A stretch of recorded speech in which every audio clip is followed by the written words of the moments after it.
Intel analyst, software architect, military YouTuber, all kinds of things. Ryan McBeth, welcome to the show once again. Thank you so much for inviting me. A lot has been going on this year already. A lot. It's only week 3 or 2 right now. Mm-hmm. I don't know when this episode is going to be out. It's Tuesday, the 13th of January right now.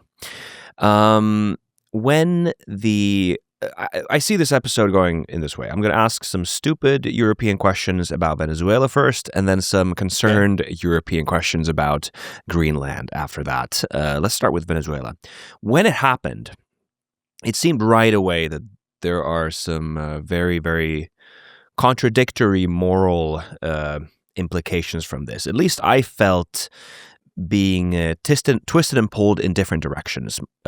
Every Venezuelan being happy about a possible ousting of Maduro, it's hard to be sad or disappointed about that. That's great.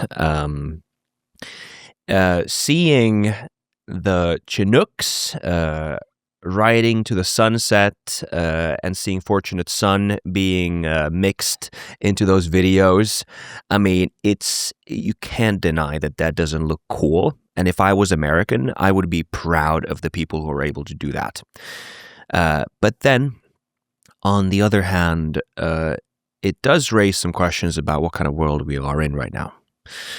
Mm-hmm. About what kind of things are okay and what kinds of things are not okay. What do you feel about the attacks, the operation that happened? Now that the dust has settled a little bit, now that we know a little bit about the next steps, how do you feel about it? Boy, so I think that I look at Venezuela not from the standpoint of oil or you have a dictator who's repressing his people. I look at it from the standpoint of a war with China that's coming in 2027 or 2028. And the fact is that having a pro-China country so close to the Caribbean, where they could launch missiles at Panama and at our oil facilities and the Gulf Coast, it's just too much of an operational problem for when we go to war. Because theoretically, if Venezuela hosted Chinese ships and Chinese missiles, China has container ships. They just throw missiles inside of shipping containers on the top of those ships. They open up the top of the container, the missiles fly out, and those missiles could hit targets on the Gulf Coast. And that would destroy oil production and petroleum refining in the United States. At least 30% of our capacity is on the Gulf Coast. It could also fire missiles at ships trying to transit the Panama Canal to try to get over to the other side to go fight in the Pacific, fight China in the Pacific. So having this, this was a very cheap way of letting Venezuela know that they need to stop dealing with China. And so that's kind of how I view it. As to whether it was legal or not, or international law, I am not a lawyer, but from a strategic standpoint, it makes a lot of sense to let China know to get the hell out of our hemisphere. Yeah. So that's kind of how I view it. Or you can say this is about oil, but it's not about Venezuelan oil. It's about American oil and American refining capacity. Right. Something that has been heard a lot here in Europe, Europe's not one place, but still a lot from sort of Europe adjacent or countries in Europe, basically, European commentators. They've been lamenting, and they've been very afraid of a possible future where international law doesn't play as big of a role in restraining the people who would have the power to do things.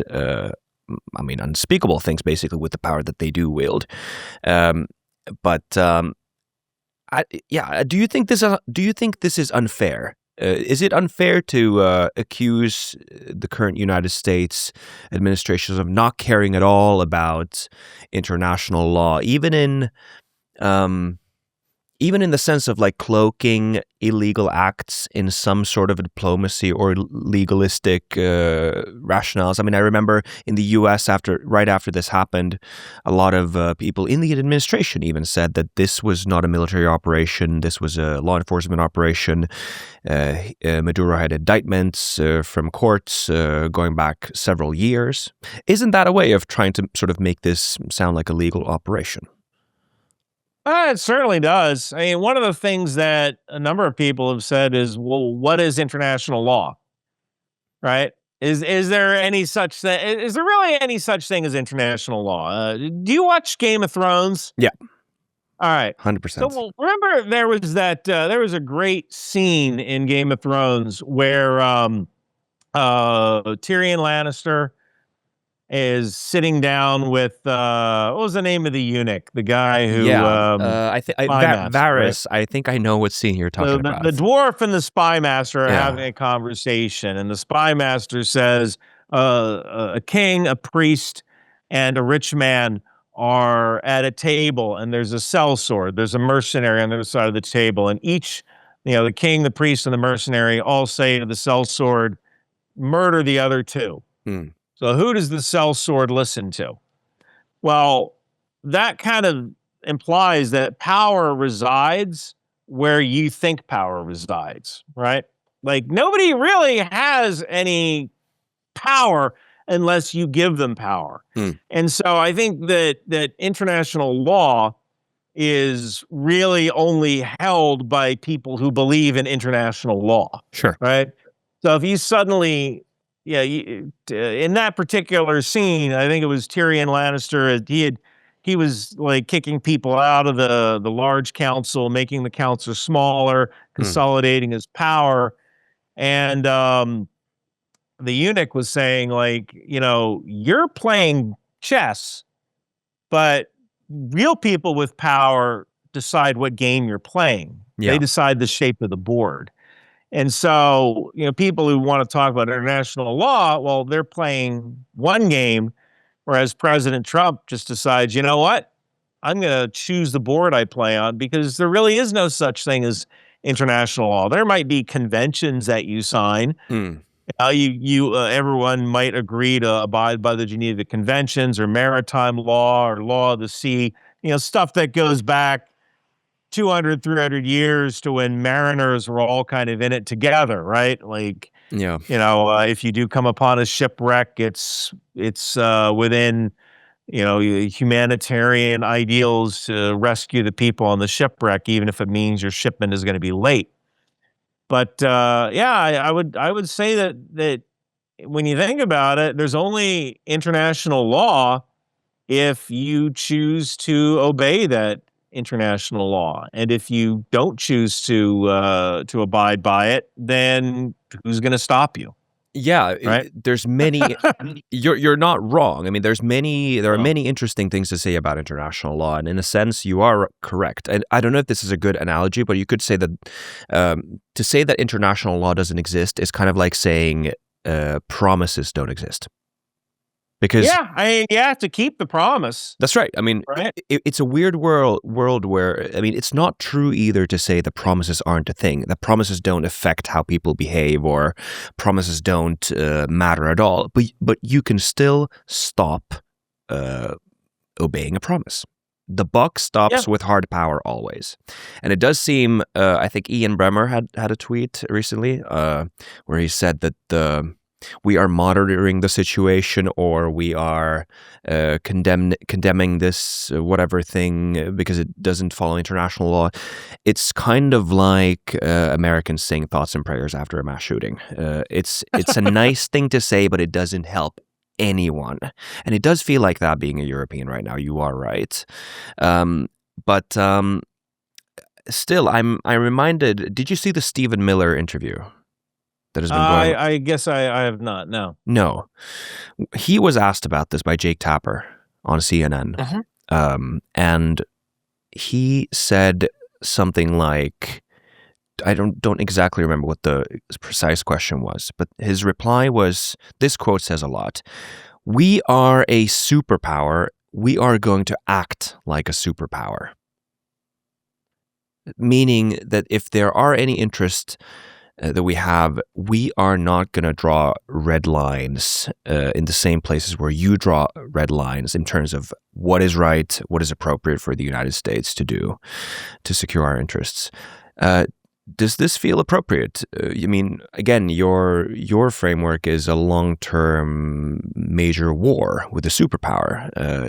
Do the ends justify the means, or are you worried that the United States is becoming a country that justifies pretty much anything just by being a superpower?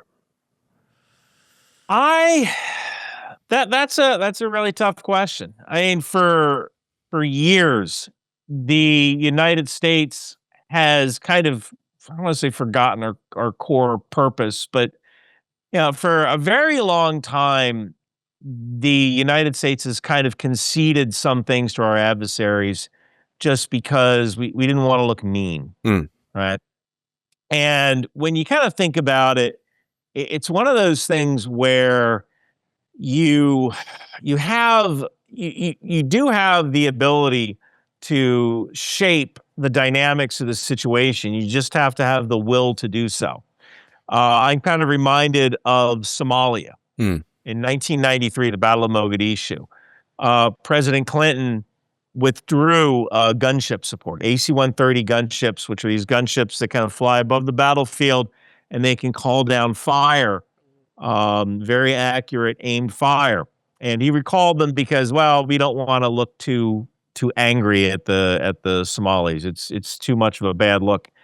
And so there's one, and that's how you end up with 18 Rangers dead in an operation. Like, if we're going to conduct an operation, let's conduct a freaking operation, with all of the assets that we have available. Now, a lot of other things went wrong in that particular raid, but kind of the argument here is, well,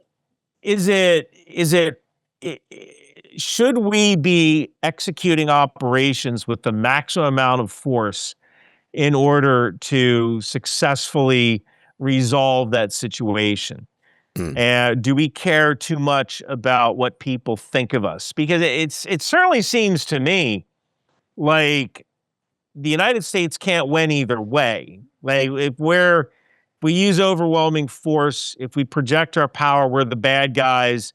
If we try to use restraint when we're projecting power, we're still the bad guys. So why not just use the maximum amount of power that we need in order to accomplish our objectives? So I think it kind of goes back to that we're entering an era where we're going to be just as violent as Russia or China when it comes to pursuing our own interests. We're going to be just as violent as them, and we're going to do so within the limitations of our framework. I think I made a video where I called us, well, we're going to be the least bad guy, right? Right. Would you rather have America invade you, China, or Russia? At least we'll respect your human rights, you know? So there is that. So I kind of think that maybe we are kind of flirting with that whole idea of projecting power and using violence, because for so many years we just kind of let other nations off the hook. We let them win. We restricted the way we used violence, and that's not going to be the case anymore. Yeah. Do you? I mean, that resonates a lot, actually. In Europe, it's at least in Finland, I'm sure in other countries as well. The role of the United States as a global hegemon has kind of been framed like that, the lesser of all the sort of evils. Obviously, we would like to be strategically autonomous. The best world would be a world where there's just liberal harmony, whatever. But the reality is there's one hegemon, and if we have to pick one out of, Russia, I guess Russia's not really in the same group anymore, but China or the United States, it's not a difficult choice. But in the recent months, I don't think that for a lot of people that question is as obvious. I'm not saying it is flipped, but I'm saying it's less obvious for some people. Do you empathize with that, or do you think that's just that's weak and that's an overreaction? I think that you're probably not wrong that it's just a different. Yeah, it's we are the better of Mm, the better choice among all possible global powers. And I would say if you had a choice between the U.S. being in charge or China being in charge, it becomes a pretty darn easy choice, mm. right? At least I we'll would still respect say so. people's human rights. Yeah. It kind of, at the end of the day, I think that there are countries that will hate the United States no matter what, either because we have this ability to power project that a lot of other countries don't have. France kind of has that power. France kind of has an ability to power project. So does the UK. Russia, I believe, did up until 2022 when they invaded Ukraine. That was kind of this might be the height of their 2022 might have been the height of their ability to project power, and China's trying to gain that power, Mm. right? And the fact is that you can talk about international law all you want, but if you can't back that up with force, then there's really nothing you can do. I mean, I look at like Italy Mm. when hostages were taken in Iraq. Italy just paid off the hostage takers, right? They couldn't necessarily bring troops in there and fight. Or even just recently in Niger, I think France was kicked out of Niger. I guess last year, Niger demanded that France leave, and France left. Like, it just wasn't worth it to them, or they didn't have the ability to power project in order to maintain their interests in that country. Mm. So, yeah, I think that like I, the joke is often if you're about to find out why the United States doesn't have free healthcare, Yes, I was gonna say it. right? Like Yeah. that's kind of the joke. You're about to Right. find out why the United States doesn't have free healthcare, and in a case like a European country, if some other country takes people hostage or they nationalize a local industry that is owned by that particular country, what options does that European country have? Mm. They don't have a lot. They don't have a lot of options other No, than, you know, not a lot of options there. So that's kind of something that you kind of need to think about. Like, all right, so you might have free healthcare for all your citizens, but if someone nationalizes one of your industries, what do you do? this Not is much. one of the biggest questions facing European countries right now. And there has been a bit of an awakening regarding hard power in Europe, regarding the sort of stupidity of outsourcing your defense. This Yeah. happened with energy with Russia before. I mean, that was a huge wake-up call in 2022 when we thought the leverage would go the other way, but actually it was Russia having leverage on Europe because of the reliance on Russian oil and energy. Who would have thought that the same thing would have been revealed towards the United States, though? I think that's a surprise for a lot of Europeans, that it wasn't a good idea to outsource our security for this long. Obviously, individual countries haven't done this. Finland, I think, realizes what you said there earlier. I think it was a great way of putting it. Like, international law doesn't matter if you can't back it up at all. And I mean, if Finland tried to defend itself or deter a Russian attack by only sort of only referring to international law and not having a real defense force, it would be ridiculous. It would be praying. It would be more or less thoughts and prayers. Please don't attack us. It's illegal. It would be nothing. But still, I mean, you don't want to be China, do you? You don't want to be Russia, do you? It's there's still something Well, that should separate the United States from countries like that. there is definitely a third way, right? Like you can have the ability to power project, at least as a regional power, but not be what do you call it? To not be belligerent, right? You can have power, but choose not to be choose to use that power judiciously, Mm. and only when you absolutely need to. So yeah, that's kind of the question here. And does I look at a place like Germany, where I think it was like 80%. I might be getting that number wrong, Mm. but about 80% of Germans said that they would not defend their country even if they were invaded. Yeah. And you've gone from one extreme to the other extreme. And maybe both of those extremes are bad. Maybe you need to be somewhere kind of in the middle. Mm.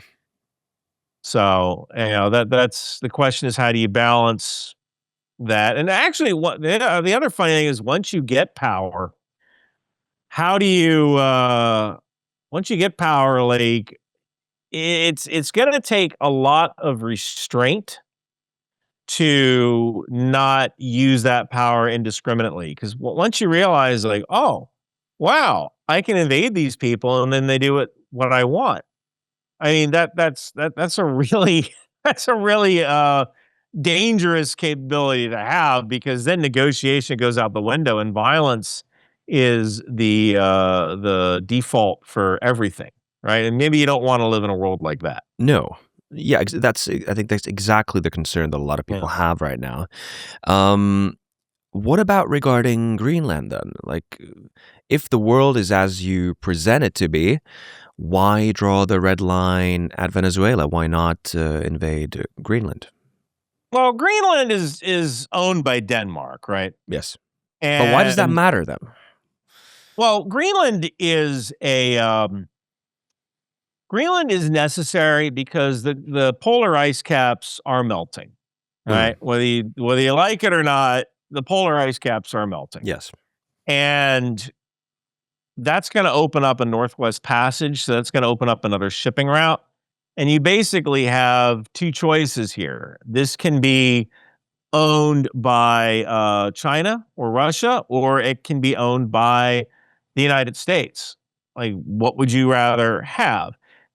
Now, when you look at a place like Greenland, like, we can get a perpetual lease, on for areas in Greenland. There's no deal that we have currently with Denmark that would prevent us from utilizing Greenland as a place to base ships out of, and so on. Yeah. So I don't necessarily see I don't necessarily see the current treaty with Greenland as an impediment. But you also have to understand that sometimes the president just says stuff. Right. Like, Okay. he just sometimes he just says whatever kind of comes to his mind at whatever particular moment he's in, and he doesn't really think about the consequences of what he's saying. And also, like, it's as crazy as it is to say, there's also the fact that he does a lot of things based on what is and is not good content. Yeah. So if he thinks, yeah, we're going to take Greenland, my base will like that, he's going to say that, even if he doesn't really intend to do it, because you know what? In a couple of days, he's going to say something else that's kind of crazy. And people are going to forget about the last thing. And the Greenland thing came up back in February. I made a video about it. And now it's coming up again. And tomorrow, right now, the news cycle is now dominated Mm. by his administration, essentially in investigating our chairman of the Federal Reserve, who we don't really have like a national bank, but the Federal Reserve Yeah. is kind of the closest thing to that. And so they're finding this weird charge, and they're going to investigate this guy. And the Fed chairman is supposed to be totally independent, Yes. right? He's appointed by a president, confirmed, and then I think he serves for 10 years. And he's not supposed to listen to one politician or another. He's supposed to do what's best for America, Supposed to do math. right? Yeah, he does the math. And so now there's that's kind of in the equation. Yeah. And I guarantee you, in 3 more days, there's going to be something else. So when people start talking about Greenland, I go like, dude, we're not going to take Greenland. That would destroy NATO. And the fact is Mm. that we have bases in Germany, like Longstuhl, that are essential for our power projection.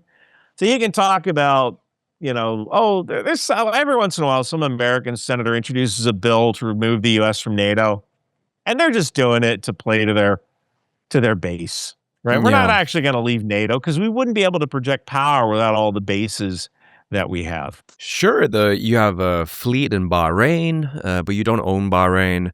Yeah, Um, I mean, it's obvious to say that that's an insane thing to say. yeah, For Europeans, national sovereignty is maybe the most important thing. And yes, it's based on international law again. And as we established, if you can't defend that with hard power, it's basically nothing. It's empty. And I'm glad that Europeans are realizing that now, slowly at least. Not everyone, but more and more. That's a good thing. But still, yeah, it's an insane thing to say, I think. I think it's undeniable that the United States has an interest in the Arctic. I had this former military officer from Finland, who explained the Arctic theater to me. And I realized I had never seen a map of the Arctic Sea presenting the coastline, presenting how the countries sit around the Arctic Ocean and how that plays a role in global geopolitics. The trade routes, the melting ice caps that are going to reveal this massive, massive ocean through which trade can go through, military units can go through. It's a whole nother strategic theater. For you as well, I mean, and for the United States, Greenland would be very, very important for apparently missile defense.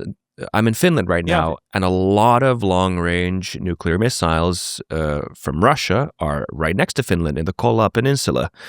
And if you see where the Kola Peninsula is, and then go check where the United States is, Greenland's right there. So it's very obvious. It's a very, very, very compelling case. And this is not the first time that the United States has wanted Greenland either. I mean, there was I read about this yesterday a little bit. In 1867, Andrew Johnson, president, tried to buy Greenland, but back then, buying Denmark said it no. actually wouldn't be a bad idea. I mean, look, there's 57,000 people on Greenland. Let's say we offer $5 million. I mean, like, if it's a very easy math equation, right? Like we have a referendum, all right?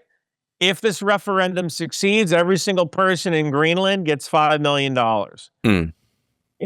Yeah, you might really enjoy being a Greenlander or whatever, but you like it $5 million worth? Like that's kind of a Well, what if that's the kind of a answer thing to is think what if about. the answer is yes? I do like it more than $5 million. And what if Denmark says 10 million. I mean, look, what if there's we no have price? well, that makes it a lot tougher, right? Mm. But there's if enough people agree, you know what, we're gonna leave the confederation we have with Greenland, and we're gonna choose to be part of the United States as the United States territory or something. That could certainly have benefits, right? Let's put it to a vote, see what happens. Sure. And I think it's easier to buy Greenland than it would be to invade Greenland and destroy everything. So you just have to have the right factors in play to make it worth someone's while to sell to America. I mean, we sell stuff all the time. I think just recently Egypt sold an island to Saudi Arabia. Right now, no one was living on that island, but it's certainly a thing you can do. Sure. So. Yeah, it's been done before. But the question is, the most central question I feel to Europeans, to Danes, to Greenlanders, is the fact that they ultimately get to choose. Those are the rules.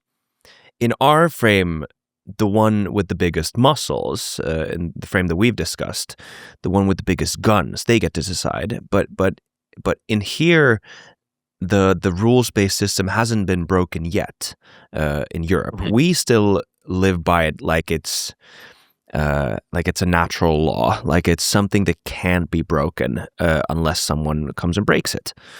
And I think that's the most important thing. Ultimately, do the Greenlanders want it? Does Denmark want it? And a question to that, actually, you mentioned this earlier. Why is a lease not good enough? Why would a partnership not be good enough? Or do you think it is? It probably is. Again, Yeah. I think President Trump is he's just saying stuff. And Mm. he says stuff. It's Hmm. just kind of what he does. And it could be a negotiating tactic as well. You know, I think people are making Yeah. more of a big deal out of this than they really should. Okay. Well, I certainly hope so. Yeah, definitely. It's have you have you figured out a way to how to read Trump yet, or is there a? I think I asked you this I have question no last clue. time. No one has any I clue now. I have no clue. I wish I could I wish I could give you an answer for that, but I genuinely have no idea how to read the president. No. Um, yeah, about the only thing I can say is that sometimes he just says stuff, Sure. Yeah. and yeah, I'm kind of reminded of basic training. Mm. When I was in basic training, we used to be really, really afraid of the drill sergeants and the drill sergeant saying like, "You can do this, you can't do that, or we're gonna punish you. We're gonna make you do push-ups." And then by around week 8, when we were really good at doing push-ups, it kind of lost its threat. Mm. You know, like, oh, okay, you're gonna make us do push-ups, so I know how to do that. Hmm. So I think at some point you kind of go, look, this guy says stuff all the time, Mm. and he might follow up on a couple of those things because there's the new shiny thing, right? And so that's kind of how I view the situation. Sure. I knew that Maduro was gone. That was easy because you're not moving an aircraft carrier there and not to use it, Yeah. right? Like that was only a matter of time before he was gone. But for a lot of these other things, Mm. yeah, I don't really, he's going to move on to something else. As a sanity check, it's good to realize also that Venezuela and Greenland and Denmark is not the same thing. In many ways, not the same thing at all. But the question around the big geopolitical game regarding global influence, regarding China, regarding Russia, who right now dominates the Arctic. They Uh-huh. have the longest amount of Arctic coastline. They have the largest icebreaker fleet in the Arctic right Uh-huh. now.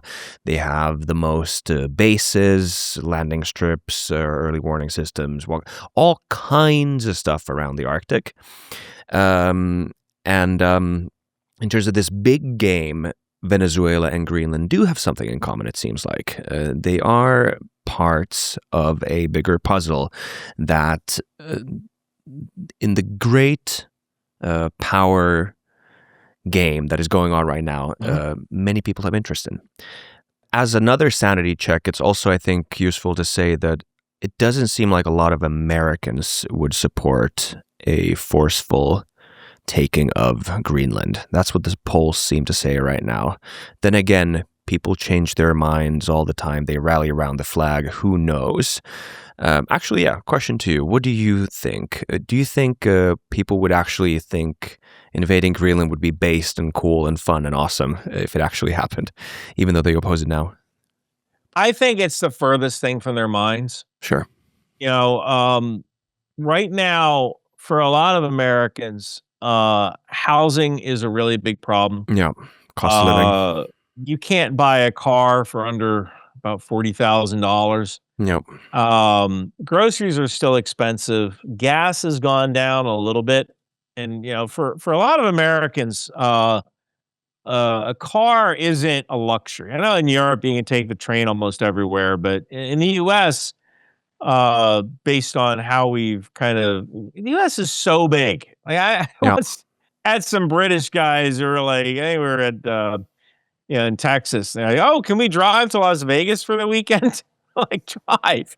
You, it's it's like 20 hours away. Like a lot of and I think a lot of people, they just a lot of Europeans don't understand how big the U.S. It's is. huge. So Yeah.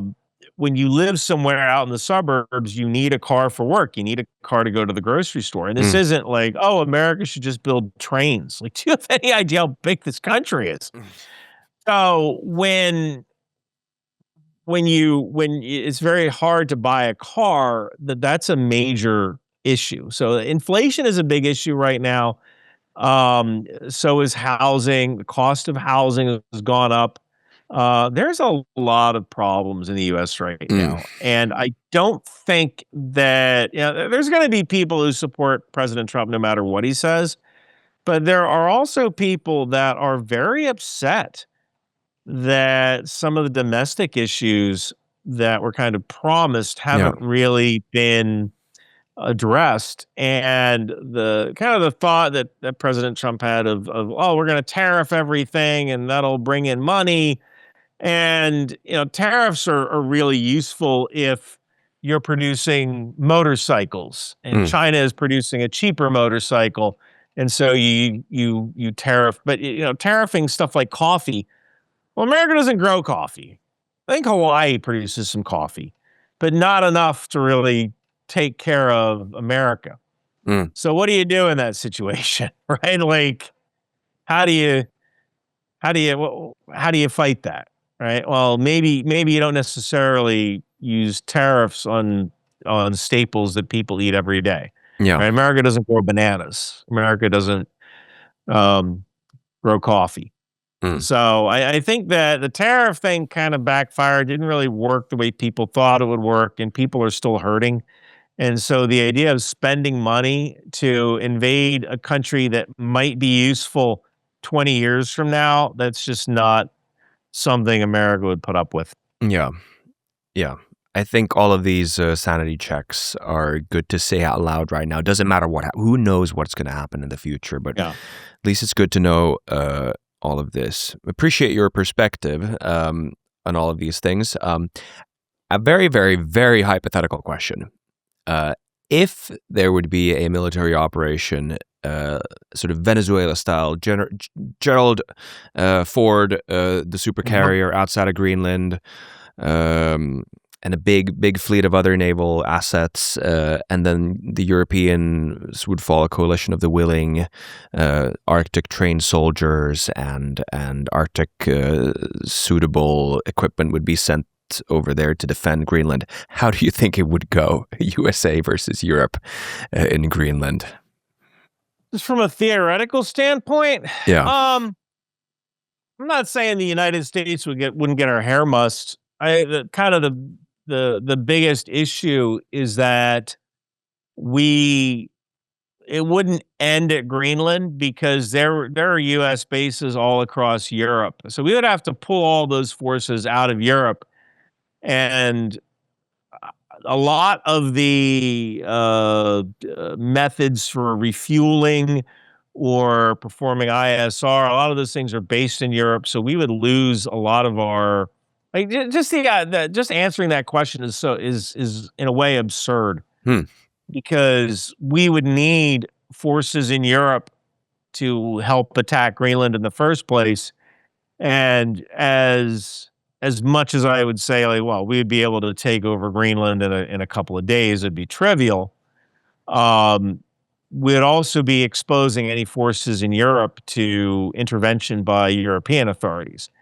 Now, you can have the best army in the world, but if you're on a base in Germany and the German army decides, all right, we're going to enter this base, we're going to arrest everybody, turn them into prisoners, and keep all their equipment, the U.S. will certainly cause casualties until they run out of ammunition, and then what? Right? So it goes way beyond Greenland. You'd have to remove every single soldier and all of our equipment from Europe first, because all of that equipment that's currently in Europe would be confiscated by the Europeans. Mm. So like it's not even a I don't want to say it's not a valid question, but like the idea of it is just so absurd. It would take years to remove every single piece of equipment. Unless we're just going to write off all that equipment, Mm. then I don't really see us doing that. I'm actually glad to hear that it's an absurd question. It feels like an absurd question to ask, and I'm happy to hear the answer is also is crazy. But I mean, you've talked a lot about this, the magic of the unreal abilities of the U.S. Army have mostly to do with logistics and the ability to bring stuff from the U.S. all over. And I don't think European armies have anything like that, at least in the same scale, which would be a big problem when trying to defend a big island somewhere else. The UK does to an extent, France does to an extent, but it's nothing like the US. It's not even close. U.S. logistics professionals, when they leave the military, they get a job at Walmart or UPS or FedEx. It's just getting stuff to where it has to go. That's just so incredible. That's really, I've often said we're a logistics organization that dabbles in combat. Right. That's a funny thing to say. But it seems to be the truth. And yeah, logistics should not be underestimated. The importance of it. Okay. Well, if you were European, what would you urge your country to do? Pick any country, the one you know the best, the one you know the least, or the one that you want to rant about or whatever. But just imagine yourselves in our shoes right now. What do you think would be the biggest priorities, most important things to do now? Probably for any European country, probably the smartest thing for them to do would be to create government-sponsored shooting clubs. And you might think that's kind of a weird thing to say, like a government-sponsored shooting club. Why would I need that? And I think it's because Europeans are so far removed from civilian ownership of firearms that the very idea of handling a gun is just so foreign to them. And when I take a look at Ukraine, there were average people when Ukraine was invaded. The government essentially was handing out rifles to people, and guys were like, "Well, I guess I could go on YouTube and look for a tutorial on how to use this." But I think the core defense of a country, it can come from one of two things. It can come from conscription, where every single male, or maybe even every single male and every single female, knows how to use a rifle. Like that's kind of the system that they have in Israel. In some countries like Turkey, every single male is drafted. Germany used to have a draft, and then that went away, and now they're kind of flirting with bringing it back. But I think that creating shooting clubs where, I'm not saying we need an American-style Second Amendment, but maybe a place where you can go, which is run by the police or the military, and you can fire military-style rifles, learn how they work for a nominal fee. You pay a couple of euros, you get a box of ammunition and a trainer that teaches you how to use a rifle. That just kind of gives you the core idea of how to handle a weapon safely and makes them a little less fearsome to the average European. There is gun ownership in Europe, depending on what country you're in, varying degrees of gun ownership and acceptance of firearms. But I think most Europeans have never even seen a gun other than in the hands of the police. And if a country ever has to create a militia system or recruit people very, very fast, then that's at least one thing that's out of the way. As in Israel, if Israel was ever invaded by Syria, or that's not going to happen, in Egypt, just about 80% of the population, the 80% that isn't Hasidic or Arab, Hmm. they know how to use a rifle. So every single person in Israel is a rifleman, and that could create an insurgency that would make Iraq look like kindergarten. Yeah. So I think that would be the biggest imperative for Europe. It would be to create shooting clubs where people can go and learn how to handle a firearm safely under the supervision of the military or the police. And from that, you can develop, for lack of a better term, a gun culture or a militia culture that may be necessary if you ever have to call up a militia. Yeah. That is very close to the Finnish model. We have conscription, there's high gun ownership. Not here in the city where I live necessarily, but even here, I think compared to a lot of other capitals. And then you said Germany was at about 20% in terms of willingness to defend. Yeah, I believe that was 20, 30 something. I think it was around 20% of It Germans said doesn't they would sound actually surprising. defend the country if they were invaded, and I think that comes from just for years they've been told like hey, war is bad. We were the bad guys during Yeah. World War II, and then you develop this peacetime mentality that all war is bad. Well, not all war is bad, right? Like sometimes like defensive wars are necessary because there are people like Vladimir Putin who really don't give a darn Mm. about whether you think war is bad. Yeah, So, in cases like that, definitely. Yeah. like, Ukraine right yeah, now. you need to defend your country, That's right. and I hate to put it this way, life isn't fair. And there's a lot of people who say, I don't want to be in this part of history. Well, you are. Yeah. You are in this part of history. And this is just kind of the situation that we're in right now. And we can work. If we all work together, we can defeat Putin. And if we don't, we're going to see a changed world. We're going to see a world where um, people have less of a voice in government than what they're used to. Yeah. And sort of harkening back to what we talked about earlier, yeah, I think it would be very important to realize you don't have to adopt the Trump or the Putin or the Xi playbook, but to realize that the buck stops with hard power. If you keep tweeting that international law should be respected, but you have no ability to do anything about it in the real world, then that's it. It's nothing.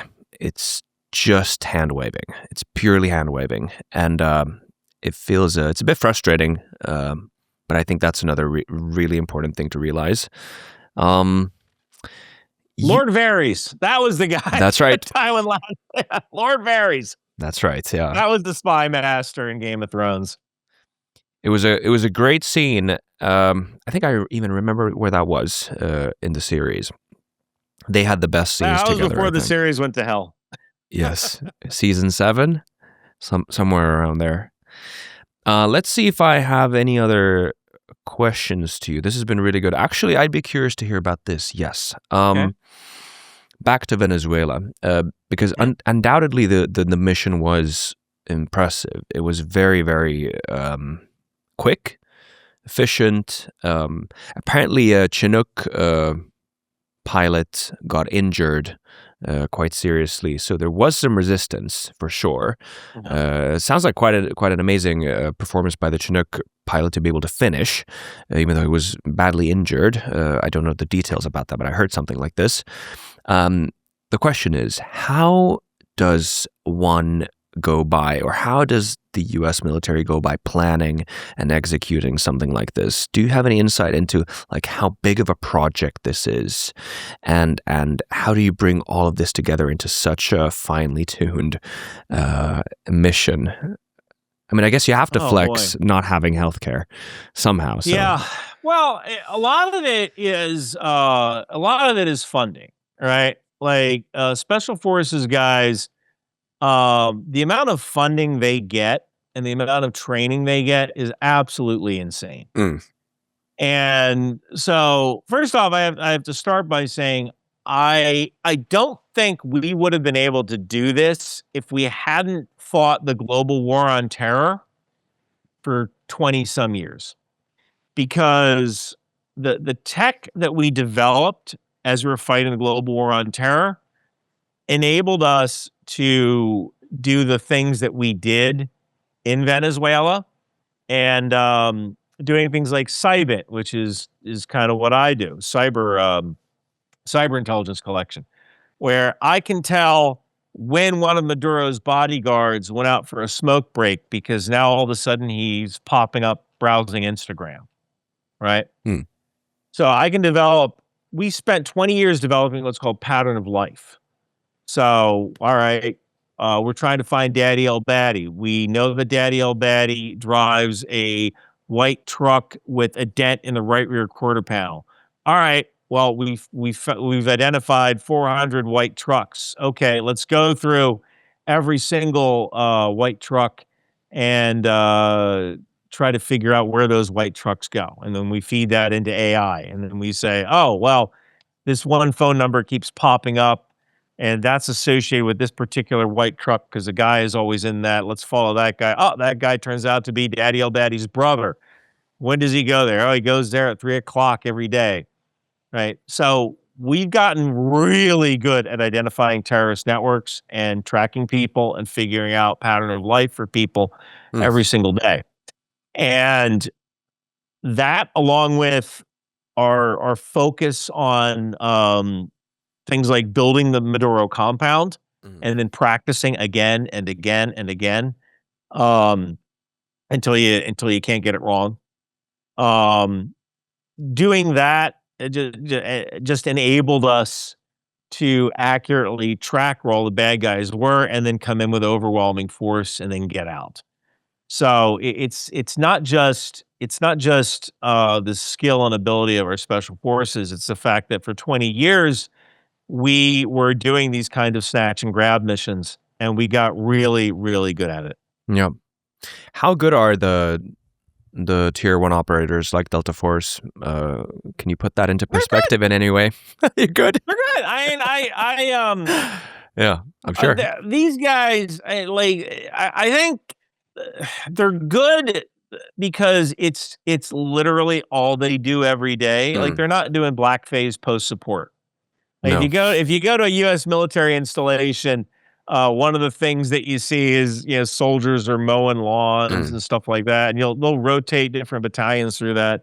Like, they're not doing post support. They're not picking up, rocks. They're not painting rocks outside their barracks.